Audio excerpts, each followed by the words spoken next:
കേരളത്തിന് വേണ്ടിയിട്ട് ഒരു പ്രത്യേക നേറ്റിവിറ്റി സർട്ടിഫിക്കറ്റ് കൊടുക്കാൻ സംസ്ഥാന ഗവൺമെന്റ് ഒരു പുതിയ കാർഡ് ഇറക്കാൻ പോകുന്നു എന്നാണ് പറഞ്ഞിരിക്കുന്നത്. ഇന്ത്യൻ ഭരണഘടനയിൽ ഇല്ലാത്ത ഒരു കാര്യം, സംസ്ഥാനങ്ങൾക്ക് പ്രത്യേക ഒരു സർട്ടിഫിക്കറ്റ് നൽകാൻ അല്ലെങ്കിൽ കാർഡ് നൽകാനുള്ള അധികാരം. ആ അധികാരം സംസ്ഥാന സർക്കാർ ഏത് വകുപ്പുകളുടെ അടിസ്ഥാനത്തിൽ, ഭരണഘടനയുടെ ഏത് വകുപ്പിന്റെ അടിസ്ഥാനത്തിലാണ് ഇത് ചെയ്യാൻ പോകുന്നത്? നമസ്കാരം, മലയാളി വാർത്ത ഫോക്കസിലേക്ക് സ്വാഗതം. സംസ്ഥാനത്ത് പ്രത്യേകമായിട്ട് ജനങ്ങൾക്ക് വേണ്ടിയുള്ള പുതിയ ഐഡന്റിറ്റി കാർഡ് തയ്യാറാക്കുന്ന സർക്കാരിന്റെ പദ്ധതിയിൽ ആശങ്ക അറിയിച്ച BJP. കേന്ദ്ര സർക്കാരിന്റെ ആധാർ കാർഡിനെ അടക്കം അപമാനിച്ചുകൊണ്ട് കൊണ്ടുവരുന്ന ഈ കാർഡിന്റെ നിയമസാധുത എന്താണ് എന്നതടക്കമുള്ള ആശങ്കകൾ പ്രകടിപ്പിച്ച് ഇന്ന് BJP പ്രവർത്തകർ രംഗത്തെത്തുന്നു. K. മുരളീധരൻ ഈ വിഷയത്തിൽ ഗുരുതരമായിട്ടുള്ള ചില ആരോപണങ്ങളാണ് ഉന്നയിച്ചിരിക്കുന്നത്. അദ്ദേഹത്തിന്റെ വാക്കുകളിലേക്ക്. കേരളത്തിന് വേണ്ടിയിട്ട് ഒരു പ്രത്യേക നേറ്റിവിറ്റി സർട്ടിഫിക്കറ്റ് കൊടുക്കാൻ സംസ്ഥാന ഗവൺമെന്റ് ഒരു പുതിയ കാർഡ് ഇറക്കാൻ പോകുന്നു എന്നാണ് പറഞ്ഞിരിക്കുന്നത്. നമ്മുടെ രാജ്യത്ത് ഭരണഘടനയുടെ അടിസ്ഥാനത്തിൽ, ഇന്ത്യൻ പാർലമെന്റ് പാസാക്കിയിട്ടുള്ള നിയമത്തിന്റെ അടിസ്ഥാനത്തിൽ ഒരു യുണീക്ക് ഐഡന്റിറ്റി കാർഡുണ്ട്. ആധാർ കാർഡ് അതിന്റെ അടിസ്ഥാനത്തിലാണ്. ആ ആധാർ കാർഡിന്റെ അധികാരത്തെ ചോദ്യം ചെയ്തുകൊണ്ടാണോ കേരള സർക്കാർ പുതിയ ഈ ഐഡന്റിറ്റി കാർഡ് ഇറക്കാൻ പോകുന്നത്? ഈ പുതിയ ഐഡന്റിറ്റി കാർഡിന് നിയമസാധുത ഏത് തരത്തിലാണ് ഉണ്ടാവുക? ഇന്ത്യൻ ഭരണഘടനയിൽ ഇല്ലാത്ത ഒരു കാര്യം, സംസ്ഥാനങ്ങൾക്ക് പ്രത്യേക ഒരു സർട്ടിഫിക്കറ്റ് നൽകാൻ അല്ലെങ്കിൽ കാർഡ് നൽകാനുള്ള അധികാരം. ആ അധികാരം സംസ്ഥാന സർക്കാർ ഏത് വകുപ്പുകളുടെ അടിസ്ഥാനത്തിൽ, ഭരണഘടനയുടെ ഏത് വകുപ്പിന്റെ അടിസ്ഥാനത്തിലാണ് ഇത് ചെയ്യാൻ പോകുന്നത്? അതോ ആരെങ്കിലും മുഖ്യമന്ത്രിയെ സമീപിച്ചതിന്റെ അടിസ്ഥാനത്തിൽ ആരെങ്കിലുമായിട്ട് ഒരു കരാർ ഏർപ്പെടാനുള്ള തയ്യാറെടുപ്പിന്റെ തുടക്കം എന്നുള്ള നിലയിലാണോ ഈ പ്രഖ്യാപനം? ഇപ്പൊ ഉദാഹരണത്തിന് നമ്മുടെ മുന്നിൽ ഇതുപോലെയുള്ള നിരവധി ഉദാഹരണങ്ങൾ ഈ സർക്കാരിൻ്റെതായിട്ടുണ്ട്.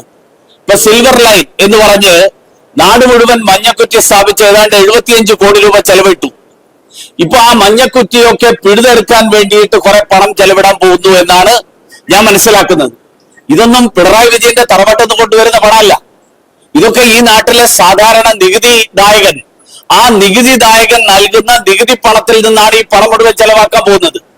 അതുപോലെ ഒരാൾക്കും പ്രയോജനപ്പെടുത്താത്ത, ഒരു സാധുതയുമില്ലാത്ത ഒരു കാർഡ് നൽകുന്നു എന്നുള്ള പ്രഖ്യാപനം, ആ പ്രഖ്യാപനം ഇതുപോലെ ആരെങ്കിലുമായിട്ട് കരാറുണ്ടാക്കി ആ കരാറിന്റെ ഒരു അംശം വരുന്ന തെരഞ്ഞെടുപ്പിൽ മാർക്സിസ്റ്റ് പാർട്ടിക്ക് അവരുടെ തെരഞ്ഞെടുപ്പ് ഫണ്ട് സമാഹരിക്കാൻ വേണ്ടിയിട്ടുള്ള ഒരു പരിശ്രമത്തിന്റെ തുടക്കമായിട്ടാണോ ഈ പ്രഖ്യാപനം ഇന്നലെ നടന്നത് എന്നുള്ള ആശങ്ക ഈ കേരളത്തിലെ ജനങ്ങൾക്കുണ്ട്. കാരണം ഈ സർക്കാർ ഇതുപോലെ നടത്തിയിട്ടുള്ള നിരവധി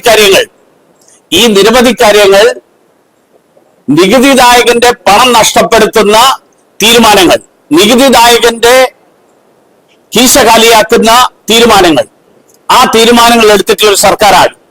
മഞ്ഞക്കുറ്റി അതിലെ ഏറ്റവും ഒടുവിലത്തെ ഉദാഹരണമാണ്. സിൽവർ ലൈനിന്റെ പേരിൽ ചെലവാക്കിയ തുക, ഈ പദ്ധതി നടപ്പാവില്ല എന്ന് മുൻകൂട്ടി അറിഞ്ഞുകൊണ്ട് തന്നെ നാട് മുഴുവൻ മഞ്ഞക്കുറ്റി സ്ഥാപിച്ചു. ആർക്കൊക്കെയാണ് അതിന്റെ പേരിൽ പ്രയോജനം ഉണ്ടായത് എന്ന് അന്വേഷിക്കപ്പെടേണ്ട ഒരു കാര്യമാണ്. അതേപോലെ ഈ പുതിയ കാർഡ് ഉണ്ടാക്കാൻ വേണ്ടിയിട്ട് ആരുമായിട്ടാണ് കരാർ ഒപ്പിട്ടിരിക്കുന്നത്? അതല്ല, ആരെങ്കിലുമായിട്ട് കരാർ ഒപ്പിടാനുള്ള തീരുമാനം സർക്കാരിന്റെ തലത്തിലോ പാർട്ടി തലത്തിലോ എടുത്തതിന്റെ അടിസ്ഥാനത്തിലാണോ? ഇതിൽ വലിയൊരു അഴിമതി സംശയിക്കുന്ന ഒരു സാഹചര്യമാണ് മുഖ്യമന്ത്രിയുടെ പ്രഖ്യാപനത്തിലൂടെ ഇന്നലെ ഉണ്ടായിട്ടുള്ളത്. ഈ മുഖ്യമന്ത്രി പറഞ്ഞ ആധാറിന് പകരമല്ല, പക്ഷേ ആധാർ പോലുള്ള രേഖകൾ ഉള്ളപ്പോഴും പലരും തങ്ങൾ ഇവിടുത്തെ പൗരന്മാരാണ് തെളിയിക്കേണ്ട ഒരു ദുര്യോഗം വന്നിട്ടുണ്ട്.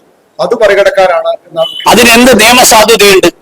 നിയമസാധുത ഭരണഘടനയുടെ ഏത് വകുപ്പ് അനുസരിച്ചിട്ടാണ് സംസ്ഥാന സർക്കാർ നൽകുന്ന ഒരു രേഖ, ആ രേഖ ആധാറിന് വിരുദ്ധമാണെങ്കിൽ ഏത് രേഖയാണ് അടിസ്ഥാനപരമായിട്ട് പരിഗണിക്കപ്പെടുക? അത് ഏത് നിയമത്തിന്റെ അടിസ്ഥാനത്തിലാണെന്ന് മുഖ്യമന്ത്രി വിശദീകരിച്ചാൽ മതി. അല്ലെങ്കിൽ ഈ കാർഡ് പുറത്തു വന്നതിന് ശേഷം ഇതേപോലെ കാർഡ് ഉണ്ടാക്കുന്ന കമ്പനിക്കാർക്ക് കുറെ പണം കൊടുക്കും, അതിന്റെ ഒരു അംശം മാർക്സിസ്റ്റ് പാർട്ടിയുടെ നേതാക്കന്മാർക്ക് കിട്ടും, ഈ നാട്ടിലെ ജനങ്ങൾക്കാർക്ക് ഒരു പ്രയോജനം ഉണ്ടാകും. അതേസമയം കഴിഞ്ഞ ദിവസമാണ് ഇത്തരത്തിൽ മുഖ്യമന്ത്രി ഒരു പ്രഖ്യാപനം നടത്തുന്നത്. അതായത് സംസ്ഥാനത്തെ പൗരന്മാർക്ക് പുതിയ തിരിച്ചറിയൽ കാർഡ് എന്നുള്ള ആശയത്തിലാണ് കേരള സർക്കാർ ഇത്തരം ഒരു ഉത്തരവ് പുറപ്പെടുവിക്കുന്നത്. ഫോട്ടോ പതിപ്പിച്ച നേറ്റിവിറ്റി കാർഡാണ് ഇതിലൂടെ സർക്കാർ അവതരിപ്പിച്ചത് എന്നാണ് റിപ്പോർട്ടുകൾ. ഇത് സർക്കാർ സേവനങ്ങൾക്കുള്ള ഗുണഭോക്തൃ തിരിച്ചറിയൽ രേഖയായി ഉപയോഗിക്കാമെന്നാണ് മുഖ്യമന്ത്രി പിണറായി വിജയൻ കഴിഞ്ഞ ദിവസം മാധ്യമങ്ങൾക്ക് മുമ്പിൽ വ്യക്തമാക്കിയത്. മന്ത്രിസഭാ യോഗത്തിലൂടെയായിരുന്നു ഇത്തരമൊരു തീരുമാനം. കേന്ദ്ര സർക്കാരിന്റെ പൗരത്വ ഭേദഗതി നീക്കത്തിന് പ്രതിരോധമായിട്ടാണ് സംസ്ഥാന സർക്കാരിന്റെ ഈ നീക്കം എന്നുള്ള ഒരു ആക്ഷേപം നിലവിൽ ഉയരുന്നുണ്ട്. സംസ്ഥാനത്ത് നിലവിൽ നൽകി വരുന്ന നേറ്റിവിറ്റി സർട്ടിഫിക്കറ്റിന് പകരമായാണ് സ്ഥിരം നേറ്റിവിറ്റി കാർഡായിട്ട് ഇത്തരത്തിൽ കൊണ്ടുവരുന്നത് എന്നാണ് സൂചന. നേറ്റിവിറ്റി സർട്ടിഫിക്കറ്റിന് പകരമായി ഇക്കാലത്തും ഉപയോഗിക്കാവുന്നതും സംസ്ഥാന സർക്കാരുമായി ബന്ധപ്പെട്ട സേവനങ്ങൾക്കും മറ്റ് സാമൂഹിക ആവശ്യങ്ങൾക്കും ഉപയോഗപ്പെടുത്താവുന്നതും തരത്തിലുള്ള നിയമ പിൻബലത്തോട് കൂടിയിട്ടുള്ള ആധികാരിക രേഖയാണ് ഈ കാർഡ് നൽകുന്നത് എന്നാണ് പറയുന്നത്.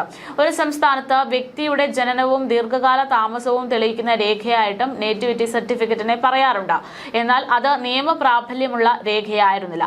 നിലവിൽ ഓരോ ആവശ്യങ്ങളുമായി ബന്ധപ്പെട്ട് പല പ്രാവശ്യം നേറ്റിവിറ്റി സർട്ടിഫിക്കറ്റ് വാങ്ങേണ്ടി വരുന്ന ഒരു സാഹചര്യമാണ്. ഈ വിഷയം പരാതിയായിട്ട് സർക്കാരിന് മുന്നിലുള്ള സാഹചര്യത്തിലാണ് പുതിയൊരു കാർഡ് അവതരിപ്പിക്കുന്നത് എന്നാണ് സംസ്ഥാന സർക്കാരിന്റെ വ്യക്തമാക്കൽ. ജനങ്ങളുടെ നിരന്തരമായിട്ടുള്ള അഭ്യർത്ഥനയും ഇക്കാര്യത്തിൽ വന്നിട്ടുണ്ട്. നേറ്റിവിറ്റി കാർഡ് വരുന്നതോടെ ഈ പ്രശ്നങ്ങൾക്ക് പരിഹാരമാകുമെന്നാണ് സർക്കാരിന്റെ വ്യക്തമാക്കൽ.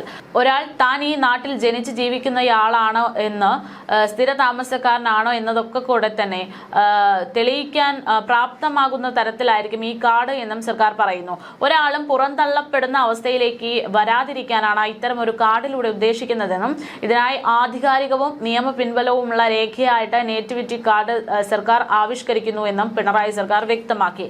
സർക്കാർ സേവനങ്ങൾക്ക് ഗുണഭോക്തൃ തിരിച്ചറിയൽ രേഖയായും ഈ കാർഡിനെ ഉപയോഗപ്പെടുത്താം എന്നുള്ളതാണ് അറിയിച്ചിരിക്കുന്നത്.